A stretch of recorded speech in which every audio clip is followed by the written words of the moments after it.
Thank you guys for braving the rain to be at this third Seaside chat.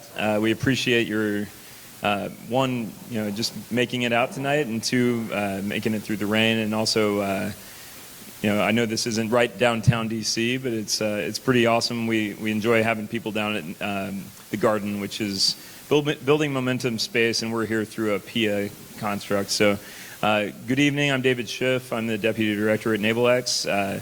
Frank Future is our new director as of, I think, next week, Monday. And Ben Buffard here, who's moderating tonight, was actually on NavalX team until January. So now he's a division director in the NavC technology office, O5T.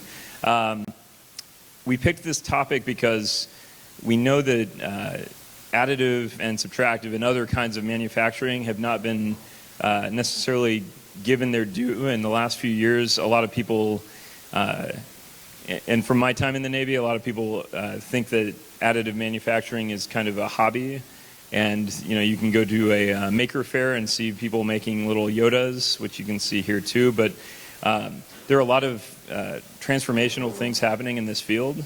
We wanted to, both for this audience and for this is being recorded for our internet friends, we wanted to make sure people are aware of what's happening in the Navy and Marine Corps that's changing the paradigm. We also have one of our colleagues from Building Momentum here tonight who can tell you a little bit about what's happening in the private sector in this field. So I'll give you over to Ben Buffard, and thank you guys again. All right. All right. Good evening, everyone. Thanks for coming.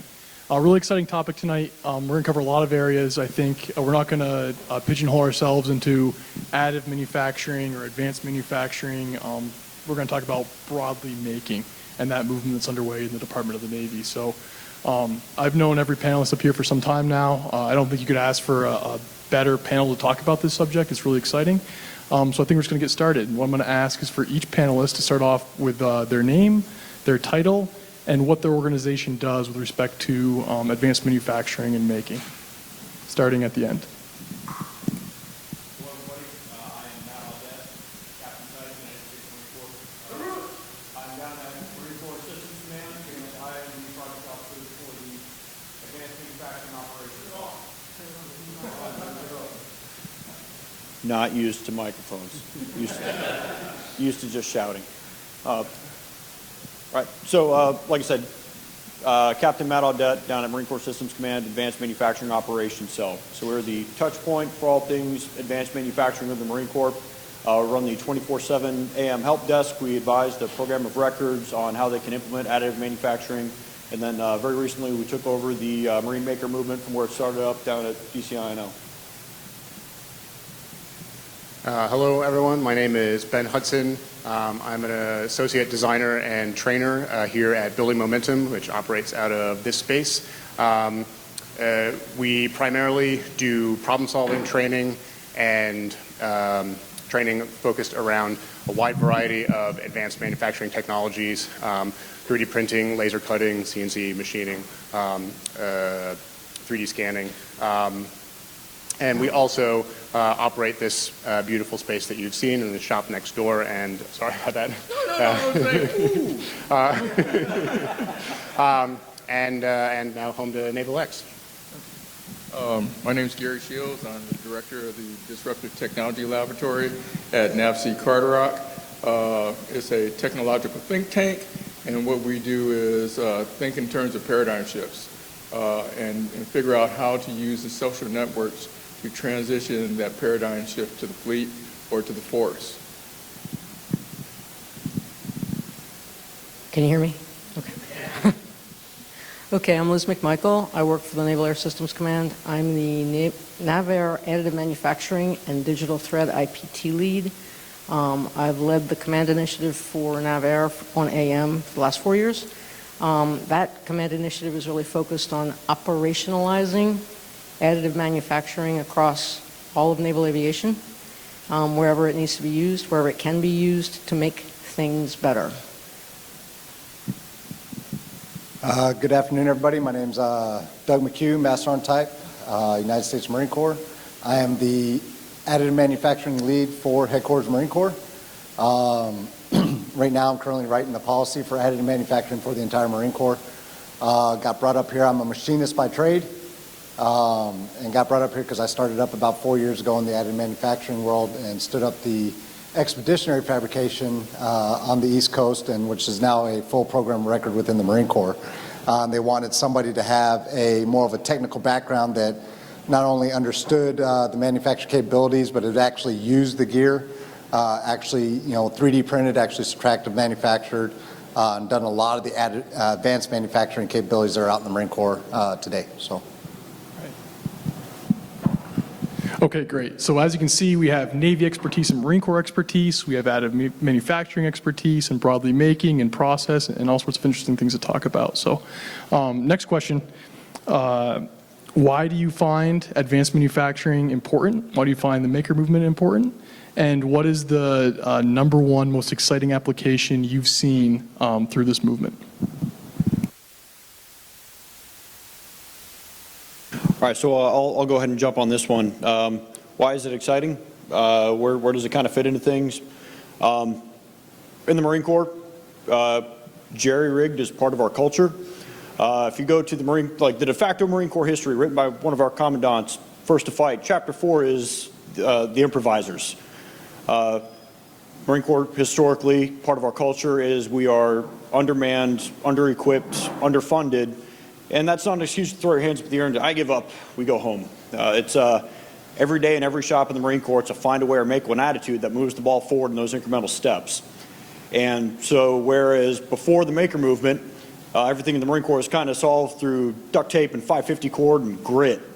Now we could start adding into those Marines toolboxes, additive manufacturing, rapid prototyping like laser cutting, microcontrollers, some basic programming.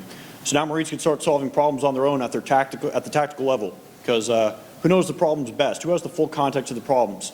The dude at the very ground level at AGL 0 knows what's wrong. And so if we can now give him the skills to solve his own problems, vice having to trickle up to necessarily a program of record, because there's a time and place for that, but 90% of your problems can be solved very cheaply through open source means. Now we start deputizing those Marines to solve their own problems. And before they're already doing it, but now we're just giving them better tools to do it.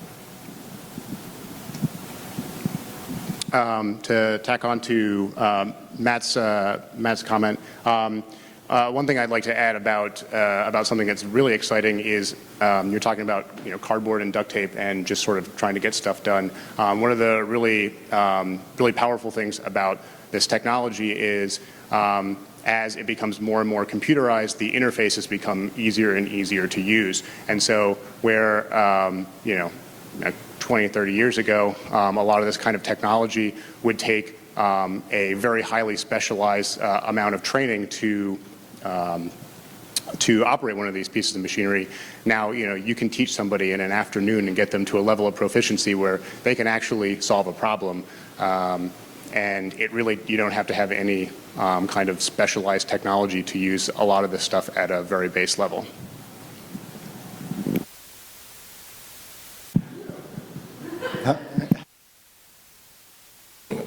I was going to say something different, but I think the most important thing I've seen in the last 15 years is the transition. When I first came to Carderock, there was a guy named Paco Rodriguez who bought a stereolithography machine. And I didn't know his history in the 60s and in the 70s, 80s, and 90s, where he was trying to understand additive manufacturing. When I first met Paco, the only thing he was allowed to do was make rooks and chess pieces to show people, right? Then over time, you saw him start. At Carderock, what we do is we make model ships to test designs of ships. So Paco would take small parts and stereolithography, use them, make a part. And watching him change people's minds as to what the potential of this capability was. It was from there when you start to seeing these home-built or Radio Shack kind of built machines start populating on people's desks, right? And the only other time I've seen this transition was the computer age, right? And to see now that when I walk through my job, there's a additive printer sitting on, or it's a tractor printer, right? Sitting on somebody's desk, and they're creating a prototype in real time as they think, right? That was the biggest change, right? And we're following the reduction of cost, right, over time. It used to be very expensive. Now it's getting towards reasonable cost, right? Which is very interesting because it allows people to think, act, and produce things in context of need in real time. One last story was when DARPA was creating prosthetics, right, robotic prosthetics, the programs were at $150 million, right, and they still hadn't delivered. And there was a South African and a guy up in Washington, and they additively printed a hand for a young lady. The guy in Washington controlled marionettes. The guy in South Africa understood additive manufacturing, and they started producing prosthetics for $150 with open source. Those are the important stories and lessons, right, is that we're giving people opportunity to create in the context of their understanding. The thing that we have to do is start thinking in the context of capabilities of the potential of additive and advanced processes, not in the context of submitting or overlaying these tools on a broken acquisition system and or a force that they're not meant to be placed upon. We have the opportunity to build a completely different force. It just won't be the thing that we have today. So to add to Gary's comment, I think creative speed and the creativity is the more important part. I had no idea how creative the users were. I had no idea how fast they thought about solutions. They just got frustrated because they couldn't put them in place. And that's hard with aviation because aviation has to be safe, but this lets that creative speed go exponential. So what's my favorite story? This is going to sound a little low tech, but it's not. So first week in June, we got a request from one of the squadrons out in Japan. They had a piece of the armament computer for the F-18 that had broken, and they had a really long lead time because it wasn't stocked in supply. And they said, can we make it? We've got all the guys here. And I went, well, okay. So we pulled all the folks at NAVAIR together. We got it approved. We got a new design. It was a metal part that we had to make polymer. We had to update the wiring inside for EMI shielding, and a bunch of other things that we had to do. We got the TDP out Monday night. They tested it that following morning. And on Thursday, right after, they called us back and said, airplane's up. That was exciting.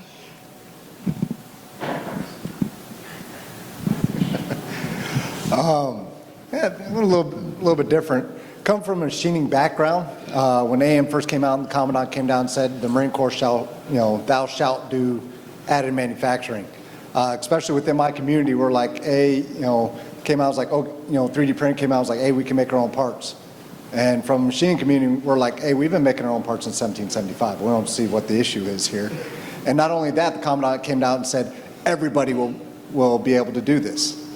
So I was a naysayer from the beginning. Now I'm its biggest advocate. But one of the big things that changed my mind, we started getting into additive manufacturing. We developed a training program and started bringing Marines outside, from outside our MOS, from other entities. We were training corpsmen, training motor T guys and everything else. And one story really kind of stood out. I was training this motor T mechanic. And we started out the first few days going through, teaching him how to do CAD and some reverse engineering, things like that. And I could tell he was about ready to throw that computer, out the window. He just wasn't picking it up. But all of a sudden, I see a light bulb come on the third day. And it's like everything clicked, everything snapped into place, and he just started rocking. And not only did he start picking it up, he started, bringing in problems that he was having within his own community. He came in with a part that's been back ordered for 6 months. There's still wasn't a time for it to come in. and brought it in. He's like, hey, can I build this part? And he's like, yeah, no problem. And we helped him out a little bit, but he ended up reverse engineering his own part, got it approved to be able to put on the gears, actually went on to 7-ton, and now it's commonplace across the Marine Corps. That right there completely changed my mind as far as turned me from a naysayer to, yes, everybody should do this. You know, be able to take and, you know, put this capability within, you know, closer to the guys that have the actual problem. You know, give them the chance to solve their own problems and they'll blow your mind. And these guys were truly blowing my mind with only 3 days worth of training. They're already solving their own problems, reverse engineering. That guy now has a 3D printer sitting on his desk. And it's not only just 3D printing with, you know, the advanced manufacturing. A lot of what you see around this facility, I've seen some guys come out of here that have taken what they've learned here and done, you know, amazing things out in the fleet. One of them just absolutely cracked me up. A guy took them, they teach them microcontrollers and Arduinos and different things like that. And he went out and built his own like room surveillance system for his barracks room and would watch the first sergeant and everything else come in while they're doing field day inspections, knew when they were in his room, knew what they were looking at and everything else. Absolutely cracked me up, but it was only through, you know, the 1 week of innovation boot camp, these guys came out and designed this and built it up and set it up within his own room. So yeah, it's amazing what these guys are doing if you give them the right tools and right capability. Okay, so some really interesting thoughts from the panel there, right? This idea of how additive and advanced manufacturing has evolved over the last 10 or 15 years from an ability to make tools and fixtures and those indirect applications to direct end-use parts today. Rapid prototyping, so instead of sending blueprints to a machine shop and waiting days or weeks or months to get your first prototype back, making one overnight and then iterating on that day and day. Co-creation, so people creating from different geographic locations, sending files back and forth. Reducing lead times on components, which is a big deal in the Navy and Marine Corps right now, something additive is helping with all the time. And then an enabler to deck plate innovation, right? Giving sailors and Marines tools to do what they have and have always done. So one thing that we've brought up during that discussion is training, right? And Ben, you mentioned that you can train someone in an afternoon. Doug, you mentioned Marine Corps training. So what is the Navy and Marine Corps doing to train civilians, Marines, and sailors today?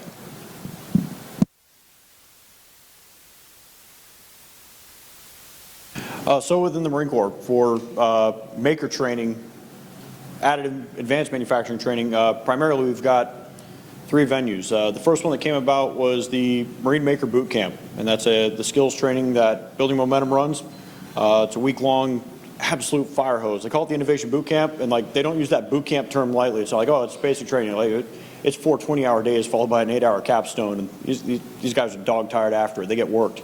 But it covers the whole gamut from CAD to 3D printing, basic programming, microcontrollers, circuitry, welding, laser cutting. And everybody's kind of shocked when I tell them what we train them on in a week. Like, you can't do that. Like, you're wrong. We've been doing it for 2 years. And the Marines tear it up. And kind of spinning off of that, each MEF within the Marine Corps stood up its own additive manufacturing training center that's staffed and run by Marines. So now we're starting to stand up our own in-house training program with the Teach a Man to Fish method. And if you look at who's staffing these additive manufacturing training centers, it's pretty much all alumni from this training. And then kind of also spinning off of this is the Marine Corps standing up its own maker spaces. They're trying to push for skill building workshops in those maker spaces. Again, it's Marines teaching Marines, teaching men how to fish with respect to these. Kind of building on that, to go along with the Innovation Boot Camp, these guys have actually had to modify the curriculum because the Marines are picking it up so quick. Every time they turn around, they're having to modify it, add more to it. What started out 2 years ago is completely different from what they're being taught today just because they realize the Marines are picking it up so fast. Where, you know, 2 years ago, they weren't learning XPs, which is a radio device. They weren't learning, you know, video or Raspberry Pi. Now they're getting the full gamut, whole 9 yards. And to go along with Matt over here with our training, we're actually getting it certified through our TCOM and creating a TNR event. Our aviation community is actually coming up with an MOS for additive manufacturing. The ground side is slowly getting to that side of the house. There's just a whole lot more advocates on the ground side for that, but that's coming right around the corner where we'll actually have a Marine Corps additive manufacturing MOS. So. To add on to what you said about us integrating training sort of on an ongoing basis, a couple examples of that is so on day one, you start learning how to create 3D shapes on a computer. You have until noon the next day to create a bridge that has to basically you're competing with several other teams to create the strongest bridge, and then we break them and we see how much force it takes to break them. The bridge, I think, it's larger than the build plate of the 3D printer. It's changed over time, but I think currently it's about 14, 16 something like 16, 18 inches like that. You force them to print it in 2 pieces. Yeah. So it's larger than the build plate of the printer. So you have to build a multiple piece bridge in a finite amount of time. And what's great about that is it's one of those things, and how do we get these Marines to learn these things so quickly, is we force them to turn around and use it immediately. If we put them in a classroom for an entire week, they might walk away maybe 10% as confident as if we teach them for an hour. All right, man, this one's on you. Go make, go do. And so it forces them to get their hands dirty and learn through experience and failure right off the bat. And then with the bridge, you load it with a load. It's hollow plastic. It's Happy Meal plastic. It's light. It's like, oh, this isn't very strong. Can't tell you how many Marines come through my office with a part like, I could break this myself. All right, do it. I dare you. They never do. Well, this forces the Marines, shows them how strong it is right off the bat. It shows them their capability. That's kind of that first taste of what they're capable of doing, and forcing them to learn through doing, vice just purely classroom work. And the Marines have gotten better and better and better with each iteration of this camp. The first couple of bridges, I believe, didn't break. Some of them didn't break like 10 or 20 pounds in the first couple of classes. And I think the current record stands somewhere between 700 and 800 pounds right now. We've had to rebuild the bridge breaker several times. It's now a hydraulic press with a load cell on top of it because they keep breaking the bridge breaker. It's been a back and forth challenge. One of the other things that we were involved with, and Matt was more, I wasn't involved too much on this project in terms of the Commandant's request for the field phone. I don't know if you want to talk too much about that, but Do y'all want to talk about training with respect to the Navy program?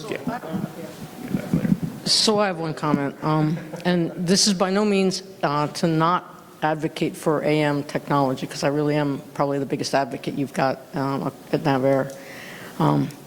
But just one note here is the technology is really important. Understanding it and how to use it is very important.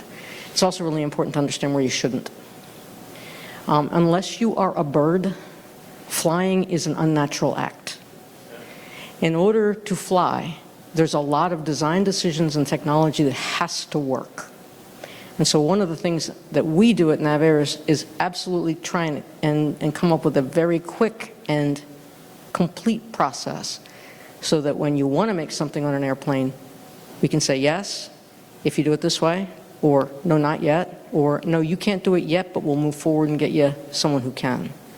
Because that's the most important thing for us, is that safety has to be applied with this technology. And that's the teaching that we add on top of the baseline skills, so that people understand why we're telling them they have to ask us for a yes or no before they print.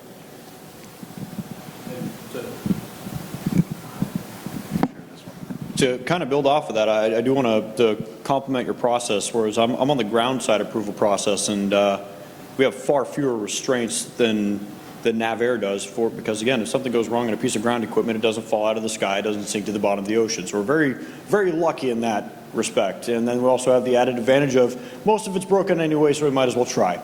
But I did want to compliment your process, because I've had several parts that come to me as, no, this is a NavAir piece, and route it through you all. And the balance of risk acceptance and strict adherence to safety is, and the speed at which you put through parts is very impressive, because being in this space, it's a small community. We see all the other services.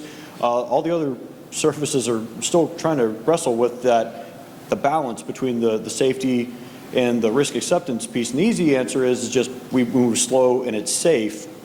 But I've really watched NavAir balance that. I just want to compliment that. So So I no longer talk about additive or advanced manufacturing, right? The reason being, I believe these are the most important tools that we have at our disposal, but the context in which we talk about them is in context of a force that exists today. And the difficulty that we have is there's all kind of innovation out there to apply to the force. But the forces only have a limited bandwidth of absorption of new idea and change.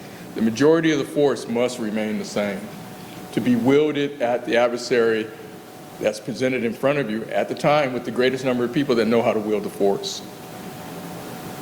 We have to rethink about this and put it in a different context and say, how do I deliver in context of tactical relevance, right? And what tools do I use in the context of tactical relevance? So we started playing games to determine in real time, how do I build and how do I field? And what those games started to show us was that the context is critical in context of urgency and speed of relevance, right? If you have all the time to deliver something to the fleet, you're going to take the path of least resistance and build the most mature technology that you can find over a 30-year period of time. But if you put people in the context of the fight before them, everything changes, right? Now they're empowered to deliver something that you didn't think of before and that is risk-worthy. In the context of the fight, that's where we need to understand how do we deliver systems. In the context of reconstituting the force, we need to understand how do we deliver systems. I want to go back to 1942, where I can imagine a landing ship tank in July, have the first one produced in August, and deliver one per day, every day. And the real thing is, it is not a matter of the most exquisite platform. It is what's the minimum viable platform I can inject into the fight at the time of the fight that's important. And that means you start imagining how to use all the tools, from inflation through additive to plastics and whatever. Right? My awakening was when we built the 30-foot long model of a sealed delivery vehicle. And it only took us 2 weeks. We imagined 17 different versions, and then we produced the final version in 1 week time. That means we already own the replicator and the transporter. We're just trying to apply it to a force that is not ready for it, right? But we have the opportunity to use these tools differently and build in the context of the materials that are available to us, risk-worthy structures that you could have field just at the time of the fight and build a repository of knowledge and platforms that you have available to you at the fight, to throw at the fight. We are now in a historical time period of the 1930s, before the next big war. This is where we start rapidly spiraling prototypes and building them up. You don't have to sustain and maintain. Build a force that doesn't use fuel. Build a force that doesn't have to be maintained. Build a force that doesn't have to be sustained. Build an instantaneous force. That's the opportunity that's before us, right?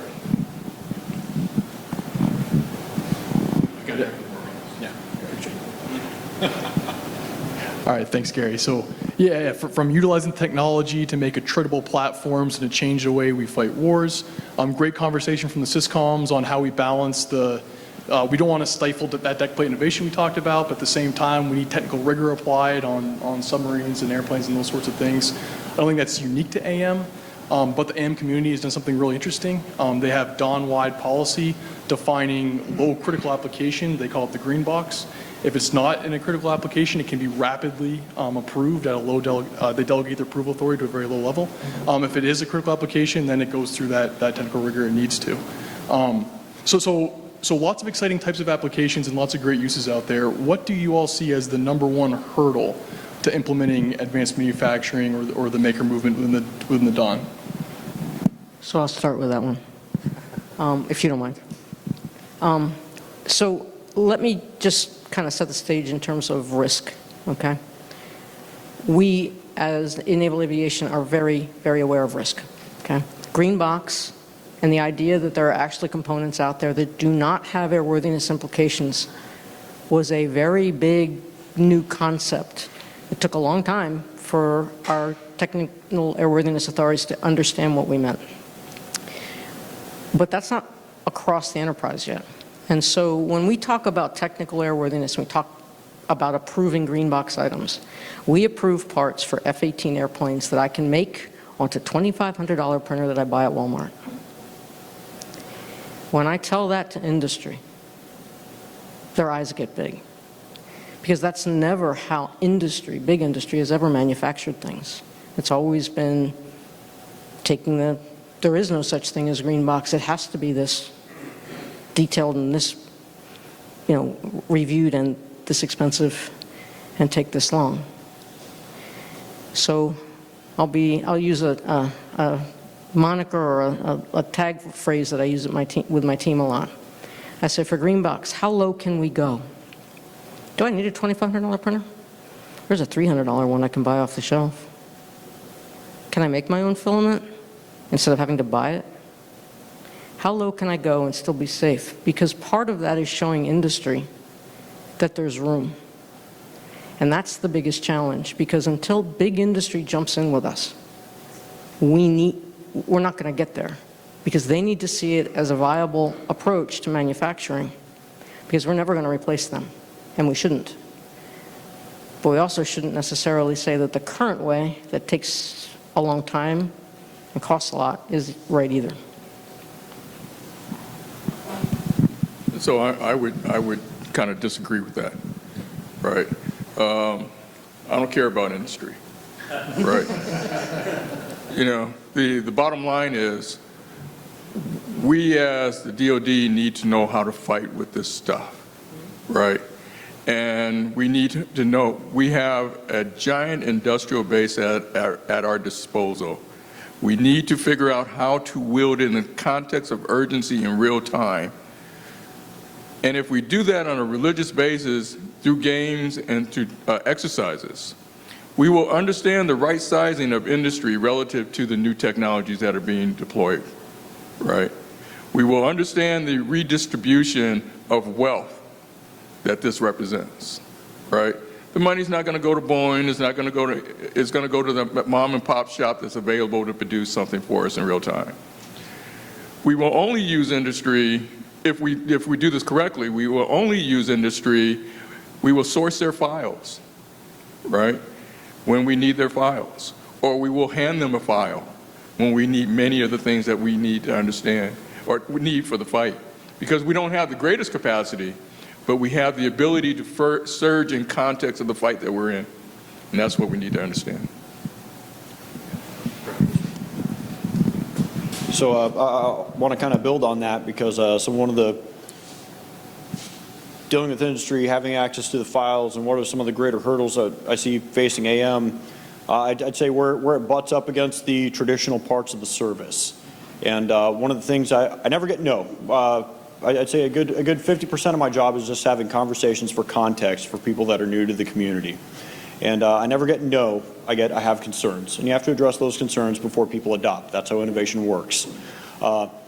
And so I do have concerns, but I don't see anything that will be a deal breaker, because every time we run into the traditional parts of the Marine Corps, so, well, how does this fit into the supply chain? And that's a pretty wicked problem. And until we get somebody like Major Ross Hernovich, who's intimately familiar with the supply chain and familiar with AM, writes this policy to seamlessly integrate it after we do it. So the first answer is, somebody has concerns and everything, we need to keep doing it. We need to do it, because this way we're basing it on the ground side. We need to keep doing it, because this way we're basing our decisions off of data points from the ground level. And then the other concerns were, well, what about industry and IP? It's like, well, we had some serious conversations in the Marine Corps about intellectual property and reverse engineering, and then also going to industry and letting them know, hey, because the industrial base in the United States is one of our strategic centers of gravity that we need in the next fight. It's just, I'm not going to take your thing and sell it to somebody else as the Marine Corps. I'm not interested in making money. I just want to fix my thing right now, goddammit. I cannot wait 3 weeks if I'm in Okinawa, Japan, for you to airmail this thing out to me. And so building that context for them of, I'm not going to stockpile these things and put you out of business because I'm 3D printing knobs. I just want my vehicle to move now. And then we brought up too with Training and Education Command. Well, I want an MOS for the entire Marine Corps. Well, that's not how Training and Education Command works with the Marine Corps. But over time, through showing them, hey, here's the utility for it. How can this fit within the context of the other programs? So it's a lot of conversations for context with, this is what we do. The fleet is asking for it because we've demonstrated utility to them. How can we demonstrate utility to you? And how do we fold it into your current processes? So it's one of those, it's a give and take. We have to fold it into processes without sacrificing the innovation and the speed that we want to keep going. Yeah, completely agree with everybody, but I know the next major hurdle, a big hurdle that we're fighting, IP is definitely a big one, working with industry, but getting over the sluggishness of our IT side of the house. I was like, holy cow, right now our current process is 15 years to approve a piece of software to across the Marine Corps, and it's pretty much across the DoD wide on trying to get new software within the Marine Corps. Well, when software is changing, on a month-to-month basis now, we're trying to get, just our own CAD software packages, different things like that approved, and even getting to the point where what we'd really like to be able to do is network all our printers. Be able to network our printers, network our computers and everything else, so we can get that instant data to be able to pull that data from our digital repositories, be able to network our printers, so if we need to surge, hey, we just got this, tank is down for an impeller. I use that one because it's a very famous one in the Marine Corps. Everybody's pretty familiar with that one. But now, we got to replace them all for all the tanks in the Marine Corps. Highly unlikely, but saying that out there. But to be able to have a network of printers that we could just surge it, get it knocked out, much like NavAir did. I'll let you talk to it because I remember the story. But NavAir's already done this. What was it, 2017? We did a distributed print. So the quick note is we needed to build a part, and we didn't have enough printers, and so we built a technical data package, distributed across 8 of them. Thank you, NavC, for lending us 6. We only had 2. And we met a timeline of design through 300 assemblies out the door in 15 days. Sorry. So let me just foot stomp that, right? Because that's distributed advanced manufacturing, right? There was an absolute fleet need, and we shut down what we were currently manufacturing. A digital file was sent around to 8 different locations. We surged, produced that file, 300 over a weekend. I remember it was Memorial Day weekend, and Liz drove up to Carter-Rock to help pick up some parts, and deliver those to the fleet from initial design to delivery in 1 week, right? And I mean, that's polymer parts on a modest printer, but Aircrew safety item. Aircrew safety item. So think as the technology evolves, right? And we've flown flight critical parts in 2016, and we have level 1 components on aircraft carriers right now that are metallic. As the technology evolves, when we apply that distributed manufacturing, that's why this is called disruptive technology, right? It's just an absolute game changer in that aspect. So sorry, I just wanted to foot stomp. No. That's exactly the direction I was going. Because if you take, all the printers in the Marine Corps, Navy, DoD, and be able to surge all those with a instant need that somebody needs, how quick can we take care of ourselves? How quick can we get that unit or that command back into the fight, back doing what they're supposed to be doing, versus having a vehicle down or a piece of gear down or a piece of aircraft down, much to what Gary was talking about. Surge all of that, and we can rock and roll. But you used to talk about with the IT community, cloud-based, where we're trying to go, standardized software, putting these computers on the network, and all our IT guys and G8 guys are starting to back off, whoa, and you hear nothing but no's. And I think that's going to be one of our big major hurdles as we start pushing this forward and going on. Okay, if I build directly off of that one? Thank you. And so to talk about that point of the hurdle, but then we keep moving, is we are trying to address the issue with the G8. We are trying to get our networked printers, but at the same time, we don't throw our hands in the air and go, yep, guess we don't do distributed, because how did y'all distribute the file? It was a lot of legwork and emailing files and everything like that, wasn't it? And same thing with, so if we can't get them on the network to network our printers right now, fine, we'll do it the old-fashioned way and we'll keep going. One day we'd like to be able to just send it straight to the printer. If we can't get there, fine. If you tell somebody something needs to get done, not how to do it, they'll find a way to make it done. And then also trying to get our software on the Marine Corps Enterprise Network. It's a slow process. We keep fighting it. There's IT waivers. Every time the software updates, you got to update the waiver. How do you do it? You accept the risk and get a non-Marine Corps Enterprise laptop. But you have to accept, you can't accept the risk because you're trying to integrate on exquisite shit. No, it's exquisite stuff. Yeah. Right? Yeah. And so it's the cost of the things that you're trying to integrate to that are precluding you from the change of culture. In terms of the opportunity, it is in the risk-worthy, the consumable, the attritable, that you can start getting the cycle time and to develop belief in the capability of these processes and capabilities. You're not going to build and field to the same people again. That's the problem. The force is the force. They only have a limited amount of bandwidth. We are in a Billy Mitchell moment, right? That's Billy Mitchell has shown us the way to go, but you're going to kill Billy, right? We're in a naval exercise number four moment. We showed everybody how to bomb Pearl Harbor except for ourselves. We're at the point where our adversaries are looking at the opportunity of the things that we are developing and taking that path for themselves because they don't have the cultural mental baggage that we have as to what a force looks like. And when we run up against one of my little devices from them, we're going to spend $1 trillion to offset it. They won. We have to look at this differently. So last comment on this, but I kind of agree with Gary that we're fighting the IT battle specifically, I think, the wrong way. And that's because we're trying to solve the big problems first. We're trying to put the gigantic, really cool wizard system in place. I think you have to kind of do this via fighting a war of attrition. Not because I think that you can't get there, but because I think if you get there in steps and you prove to the IT folks, much like we proved to our airworthiness authorities, that we can do this safely and with appropriate risk, we're going to get there. So we started at NavAir with a repository that's on a legacy IT system.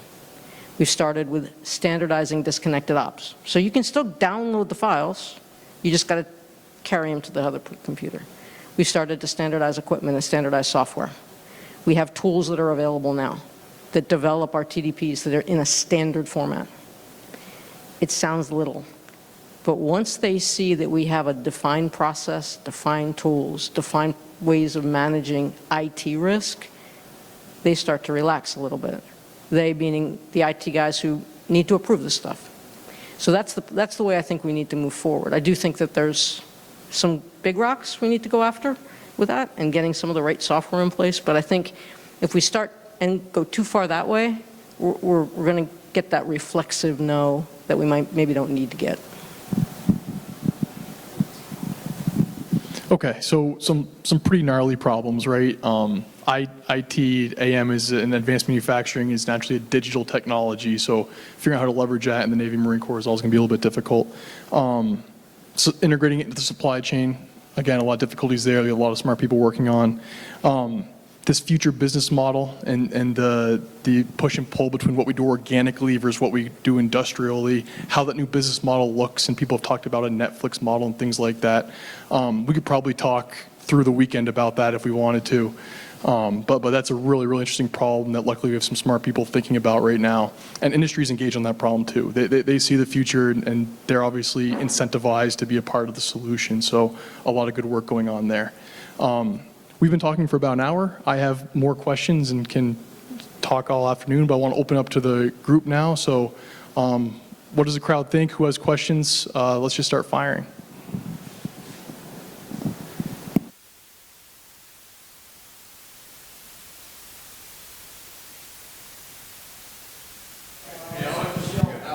we're good? All right, hey, so, whatever, screw this. So, all right, so at the beginning we mentioned culture, right? And I had the opportunity to kind of speak to kind of what I see from like a strategic, operational, and then like the tactical influence, right? And Gary, you mentioned culture specifically. And right now, a lot of the parts that we're talking about are parts that are easy, right? So it's green to 3D print a door handle. But what about the kid who makes something new, right? And from a cultural perspective, how do you look at that and say, we can accept new things, right? From the Syscom perspective, how does that get processed? I mean, Doug, you're like Oppenheimer, because you just said you're writing the policy, which is like the antithesis of creativity, right? So like, and then, so like I'm trying to target, like, so Liz, you've described a lot of successes in being able to work with the bureaucracy. Gary, you mentioned specifically the culture. Matt and Doug, I kind of threw my stuff over at you guys. And then Ben, you train these guys and you start to see that creativity develop. So from your perspective, you see them kind of enter the world, you all see their submissions, and then you all look at what happens from the strategic level. And I want to hear your thoughts on how policy won't stifle the creativity that AM and advanced manufacturing presents, and what we're doing to make sure that we don't do that. Thank you. Oh yeah, you want it back up. Great question. You hit on a lot of different things. We, purposely within the Marine Corps order, I haven't been writing it by myself. I don't want to get that opinion out there at all. This has very much been a team effort between myself, Syscom, DC Aviation. Yes, this is going to be one of the first orders that is going to be a combination of the aviation side and the ground side. We're breaking ground in that alone. But we also made sure we included those innovative solutions within the Marine Corps order, the makerspace, those different. We want to make sure we cover down on those individual Marines who are coming out with these custom and innovative solutions, and that is very much written into the Marine Corps order. Just one of the examples, I know they briefly mentioned about the field phone. The Commandant's been coming down wanting to, all the field phones in the Marine Corps we've kind of gotten rid of. We hadn't really, used them, so we've been slowly getting rid of them. Well, turns out it's like, hey, how do we communicate in a GPS, not GPS, but, EMP denied environment? Well, we need that old analog technology back. So they're going back to, industry saying, hey, we need this technology back. And they're working the contract for it. And they've been working it for the last, 3 years, trying to figure out this problem. Well, they came down and asked myself and the building momentum team, is like, hey, what can you guys come up? You got all these makers down there. What kind of solutions can you come up with? Well, we sat down with these guys, and Matt worked out a quick solution, came up with about $100, came up with a solution to the problem that we made it to where it was push to talk, had all the same functionality of the old one, but it was only about this big, weighed less than a pound, and cost $100 for 2 of them. Took them back, went back to the program managers, and they lost their mind. All right, they're like, why are you spending money on this when we've already spent money, with this industry partner to develop this, and we've already tested it out with the unit. It's like, why are you spending money on this? Give the money to us. It's like, all right, well, here's $100. What can I get with this? That's what we spent so far. And that completely blew their mind. That's when we started changing the program manager's idea. It's like, well, hold on, let me see what you got. And this was all done in-house by Marines here, where they came up with a solution to a problem that was facing the entire Marine Corps. They actually took that solution back to the industry partners. Hey, look, we can make our own for $100. We don't want to pay the $1,800 a piece that you're wanting to sell them to us. We're only going to buy half of them now, because being that we could build our own, and we want them at this price instead of that price. So be able to go back to industry and be able to compete with industry, saying we can make it ourselves, give us make it better, give us a better price on it. So going back to that, from that lowest level innovator solution. And on top of that, we introduced the Commandant. Commandant came back and said he wanted a switchboard. You know, these guys up here didn't make it. We added it into the Innovation Bootcamp and had the Marines develop it themselves. So I'm not an additive manufacturing guy. I'm not even an engineer. I'm an innovation guy. And every idea goes through a process, especially in institutions, right? So additive manufacturing has been around, what, 30 years, right? And we are just now getting to this point 30 years later since the inception of the idea, right?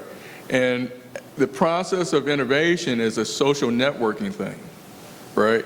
We're not going to accelerate the utilization of additive until we figure out how to accelerate the transference of knowledge into the social, in a trusted way to the social network for people to adopt, right?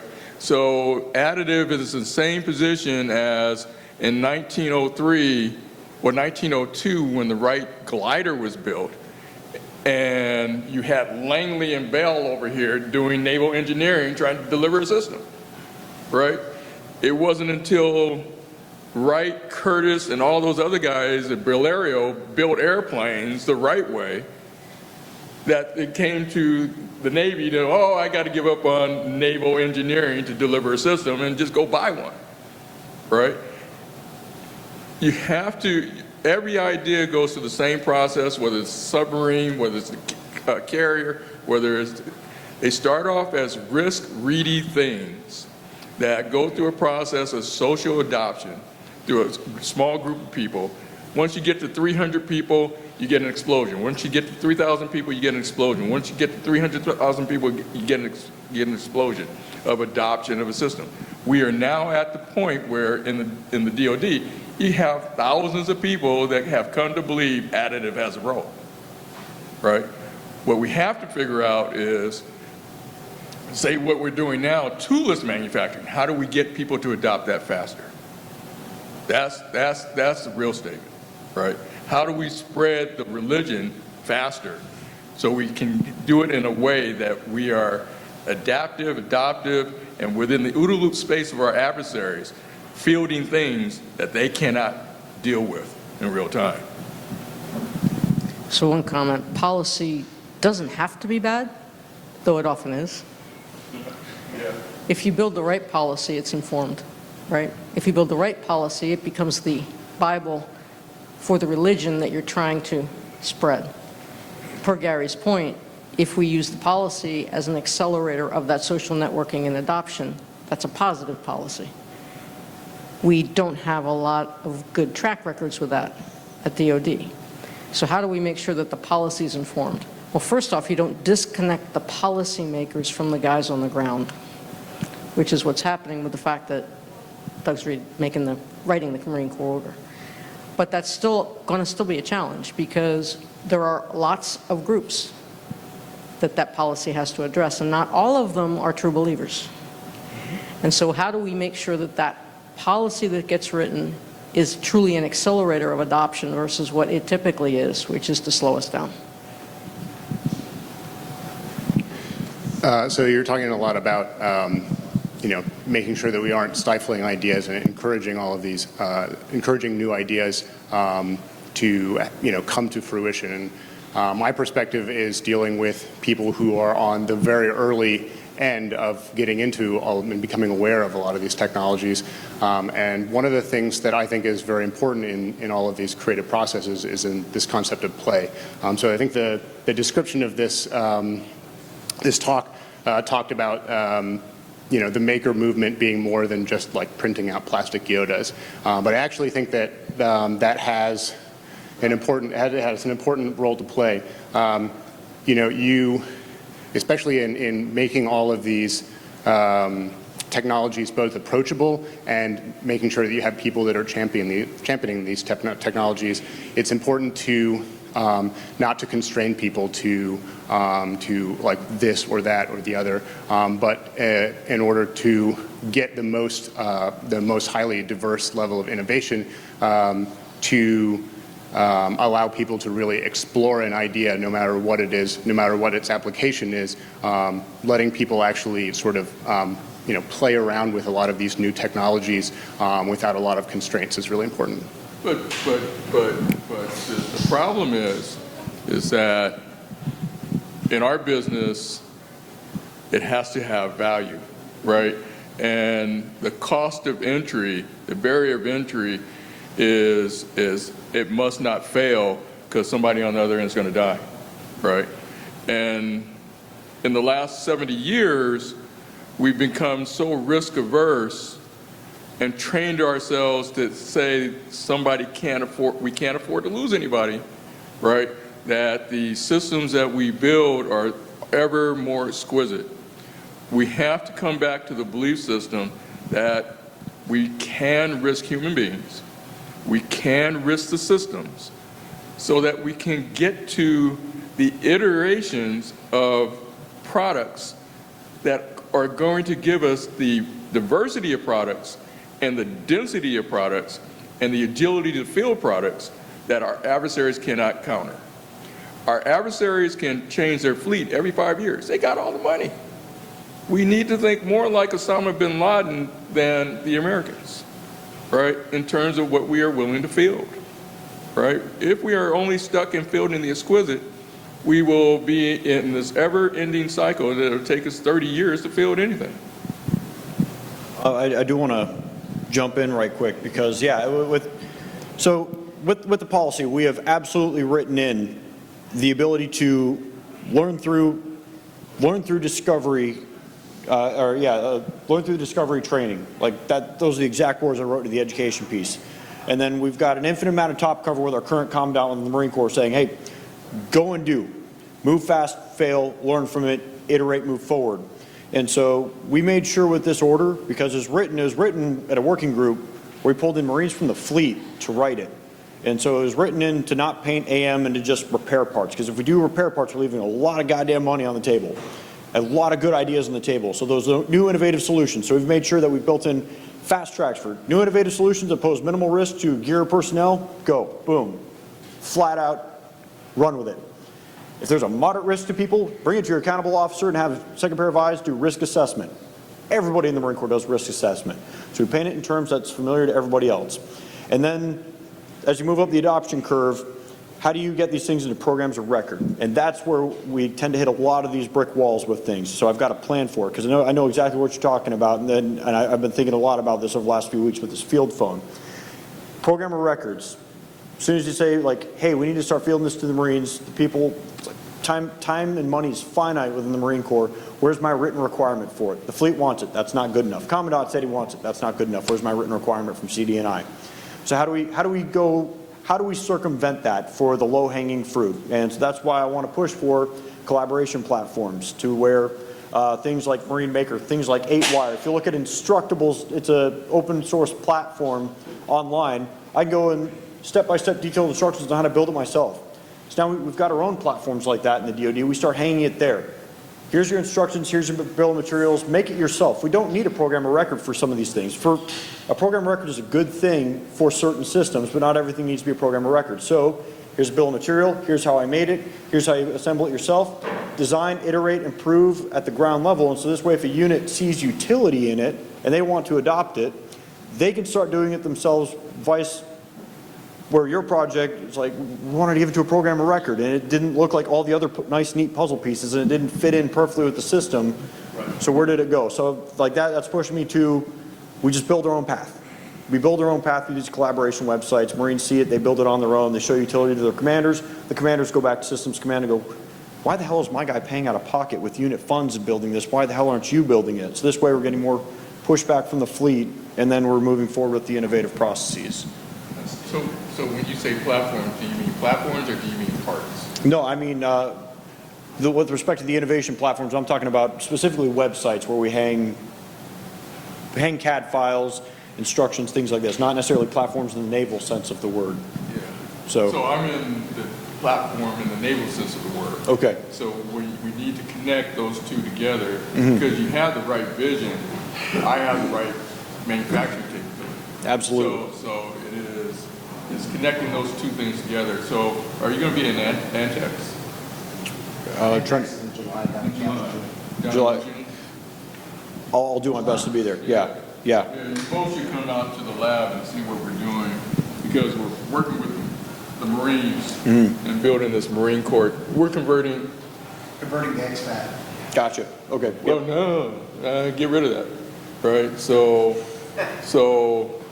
we're converting the beach into the factory, right?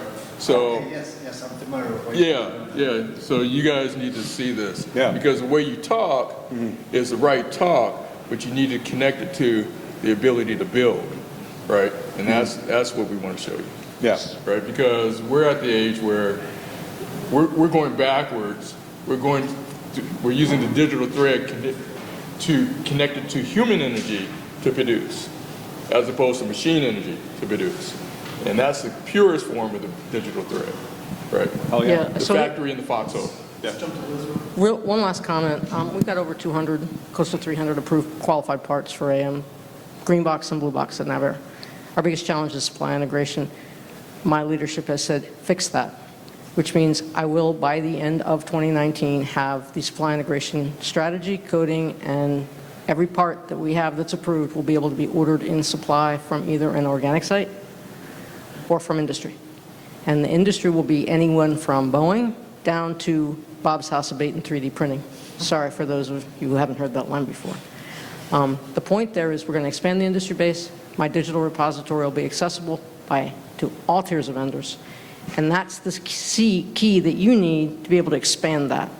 That's just about current parts. The next step is about new design parts. We're still working on that one, but we already have a number of those that we're looking at as potential options.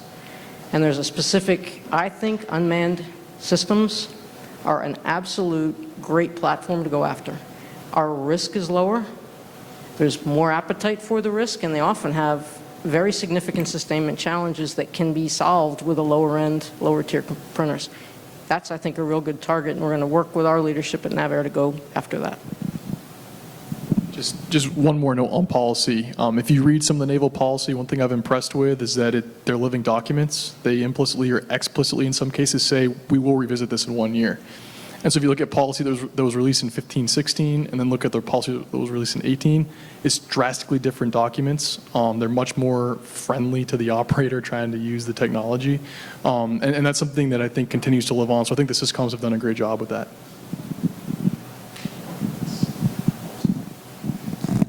Just want to point out that not everyone's 6 feet tall.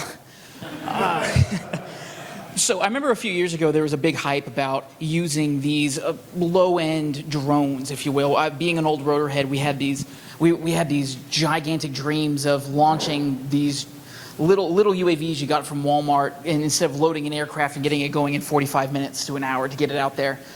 What happened with that is eventually there became this naval policy that went, hey guys, you are already doing it, we're scared.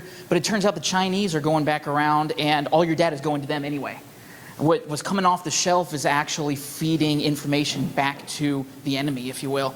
With this dependency that we're starting to gather with AM, we're standing up policy, we're standing up systems, but we're still relying on open source, we're relying on everyone not having access to CAD, they're doing it on the cloud. Everyone's kind of creating this dependency on systems that don't necessarily exist. They're still relying on open source. Where do we see that going, and how do we prevent what has already happened with those, I think it was the DJI Phantom. Yeah, there we go. How do we prevent that from happening, knowing that we're trying to do the same thing with low-end open source software? So I was part of the original swarm programs, right? And the first platforms that we built were in the $3,000 range, including the payload. But what we did is we came up with our designs and we outsourced it to industry. You have to remember why we have industry around, is to maintain and sustain the force. The reality is that it's a welfare system to keep people employed, right? We're at an age where we no longer have to do that, right? We just have to come to the realization that we don't need industry in the same way and figure out how to employ systems differently. You can have those $3,000 or $500 drones. In fact, I just built a series of drones, Surface, for $250, and I could spend hundreds of them out in hours.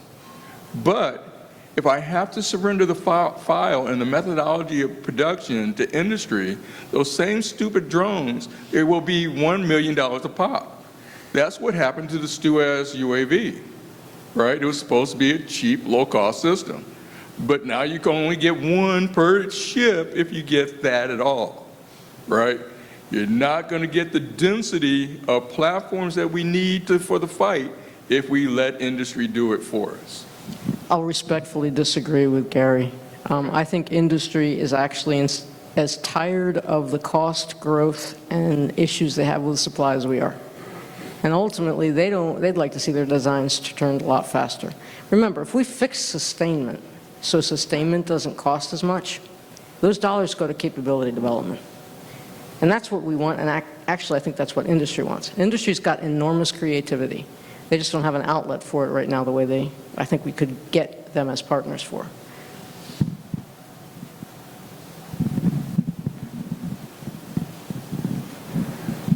So I think I don't know if we've addressed the question real well yet. Does anyone have any other thoughts? It's not a complete thought, but with it is, yeah, how do we make sure that we don't become so dependent on open source hardware eventually someone slams the brakes on it hard? And God, it's been said so many times tonight, it's a typical officer answer, risk acceptance. Or it's one of those things where we need to have our, before the door gets slammed shut, say, hey, this is a CAD platform that connects to the cloud, all the files are getting routed through China, say, well, then we just make sure that the things that are getting designed in that platform, we really don't care if China has. I really don't care how many different iterations of Humvee door handles they have. Now, if I'm moving on to a part with an aircraft or complicated piece of hardware inside of a radar, pump the brakes. And we need to address that. And so, how we fight this is we make sure that we start treating the data with additive manufacturing, advanced manufacturing like you do everything else. So we have printers inside of skiffs. So if you need to make a map in a restricted area, there's printers inside the skiff, and they never leave that. I fully believe that in the future we'll see different 3D printers inside of a skiff, and they'll go through and have all the hard security requirements that certain parts only get made on these printers and on a classified network for security purposes. But what we cannot do is move down to nobody can have anything. I don't care how many det cord connectors our allies steal. And so we need to, it's coming down to make sure we don't implement any blanket policies while accepting a certain amount of risk while interfacing with the hard problem. And that's where we got to start bringing in, at all of the AM conferences, we finally started bringing the acquisition people in and the lawyers in at the AM conferences, and now they come out in force and they're asking the right questions. The next group of people we need to start bringing into the fold is the cybersecurity people. Yep. We need to start making sure that we include them from the ground level with the policy that we write at the multitude of XCOMs at DoD additive manufacturing summits. So let me just one quick. Part of this is about internal discipline.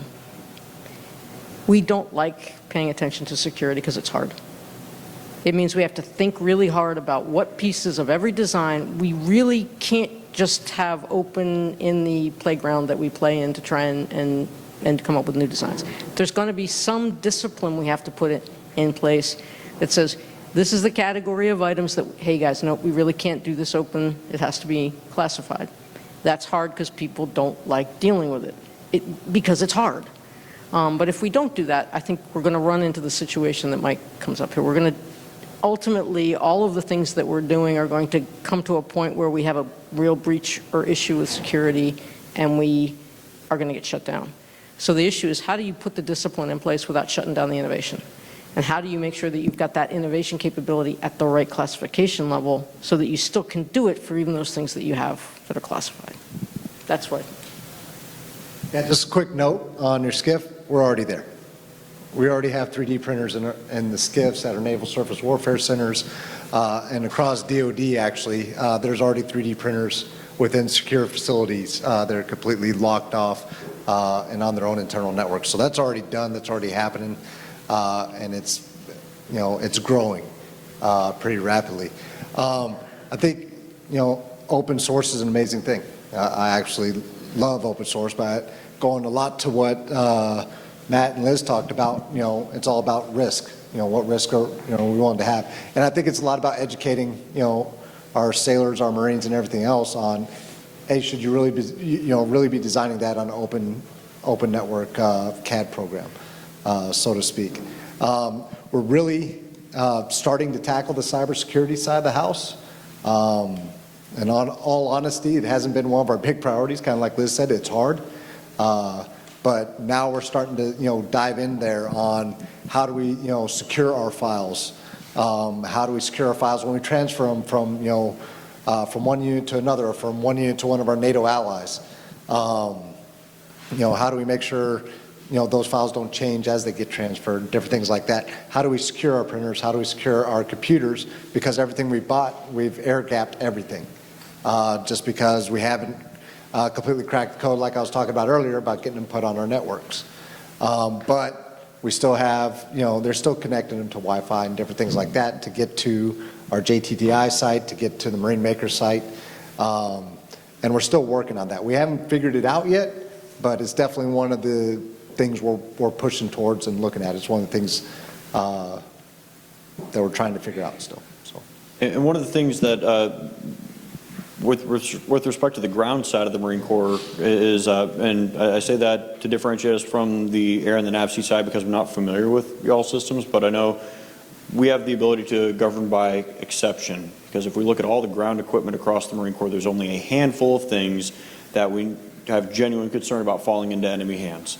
And then within those are finite subsets within that. And what in that are we really going to be modeling? Is someone going to be replacing a PCB on an open source software? No, but the hardware, what of that? So we're looking at subsets of subsets of subsets, and then there's very finite communities that engage with maintaining those. And the program offices that field these gear are in active contact with them. So luckily we have the ability to govern by exception because we're talking to our power users in those communities at the program office level.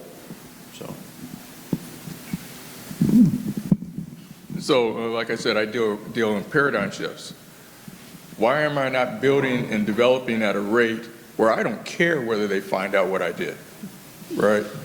At a cost that I don't care. I am moving so fast, by the time that they figured that out, I'm doing something different, right? And at a cost that is so low that if you got it, I don't care, right? That's where we want to be, right? Yes, you want to keep the exquisite things because keep their attention there. But the opportunity is to move at a speed and a clip in the development of platforms and capabilities that your adversaries can't keep up with, and to change. But you need to build an adaptive force that can field that way, right? And that's what we're missing, because we still have a legacy mentality that I must have security. Okay, we have 5 more minutes, and I know at least one more question. Well, I'll ask a quick question. Just going off what you're saying, and I'm sorry this is slightly outside the scope, but back to the cybersecurity stuff, is blockchain a possible solution for it? Okay. We actually have, well, go ahead. Finish now. And then I was going to say, and who's in charge of that? Is that NSA level? Is that SPAWAR level? I mean, who's telling you can't connect to the network? Is this a COM level? Where's that starting? As far as where is, like starting with, we can't connect our computers to the networks, things like that. That's strictly on our IT side, our G8 side, and getting the authority to operate, our ATOs for that. And then you get into, okay, we have this laptop. We have come up with a solution for that. We have a high-performance laptop that's already approved to be put on there. But now we got to get ATOs for all the different softwares to run the different computers. And to get that is like years in the process to get those approval, which we got several in there to get that. So that's kind of what's holding up a lot of that side of the house. And then our printers, depending on where they're from and everything else, those have to be validated and verified and make sure they meet up with all the security standards that are already out there for like your regular office printer and stuff like that. So, which we've had, I think we've had one printer that got discontinued. The U-print, Stratus System U-print got approved to be put on the network. Stratus stopped making it. That's how fast things are moving. So, but as far as the blockchain, that's actually it's a DoD level working group, isn't it? That's dealing with across all the services, because all the services are trying to figure this out. And at the DoD level, they actually have a working group specifically to blockchain and securing our data that way. So forgive me if I don't believe a whole lot in DoD level working groups. Okay. So here's what I'd say. First off, the challenges that you have with connecting disparate types of printers are because our ATO process wants a standard configuration. And by definition, we don't have one yet. Okay? That's, by the way, we're getting there. However, when you talk about things like blockchain, people like to talk about blockchain and other types of technology in very grandiose, lofty terms. And I'm much more of the kind of person that says, okay, let's try it. Let's demonstrate an application on a real use case and see if blockchain works, because if it doesn't, there's got to be something else that does. Or maybe we only need blockchain here, so I spend a whole lot of money when in fact I can do standard hashing and data synchronization with our old system. What I want to make sure that we think about with AM is that we're not always shooting 10 years down the road, because we're moving too fast for that to happen. We need solutions that we can demonstrate right now. And that is where IT solutions are the most critical to get, because that space moves faster than anything else. So we got to start experimentation on the IT side and on the digital side as much as we do on the AM side. And that is something that I think with the hackathon and some of the things that Navigator's digital digital integration office is doing, they're starting to go there. The key is going to be to link them, okay, so that we don't get too disconnected. Now, as far as actually trying out and actually using blockchain, we actually had an event with the Norwegians. We're actually demonstrated that, us transferring from a Marine Corps network to a Norwegian network using blockchain. So we've actually tested out and realized that it did work. But like she said, we're only looking at it for certain items, certain things that we're really curious about. And going to like Gary was saying, is like some things we just don't care about, so.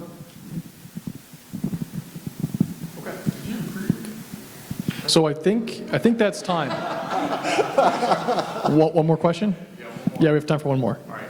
So like 30 seconds for each of you. If the DoD gods came down and said, you have one wish to make your perception of AM happen and continue in the future, what would that wish be? Money, manpower, whatever. Yeah. What does it take to that? I'll tell you, I'll start. I don't need money and I don't need manpower if I can't prove that what I'm doing has value. And right now there is 0 standard metric used across this entire community to track value of AM. Give me that.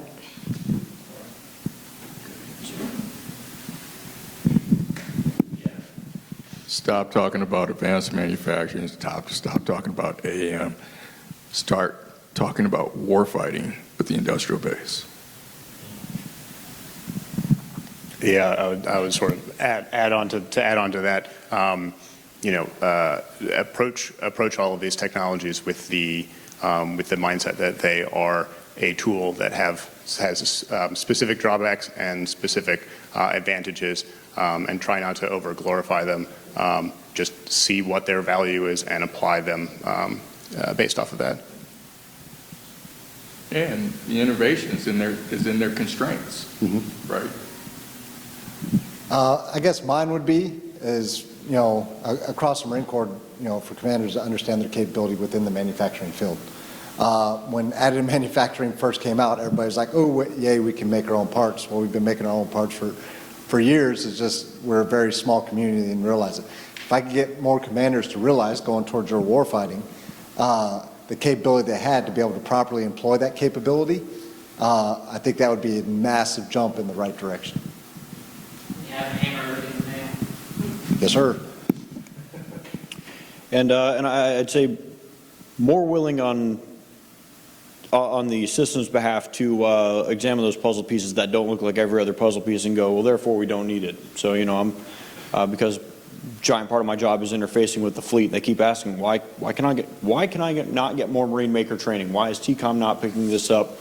Why are these parts not getting approved faster? And it's because every time I run into these things, it's because we've got a 6-man team who's trying to service the entire Marine Corps, and we were getting hugged to death. It's a great problem to have, but the thing that's really slowing us up is having to stop and try to build enough context and fight the system to make our different shaped puzzle piece fit into the system. So I'd say more people willing to buy off on what I'm telling them, what the fleet's needing, versus having to go through the typical Marine Corps process. That's there for a reason. Bureaucracy's evolved for a reason, but not everything needs to be that reason to get funneled through the pipeline. Okay, great. Fantastic final question. So with that, thank you all for coming. Thanks NavalX for hosting. Thanks to the panelists for coming up and spending the afternoon with us. And that's a wrap.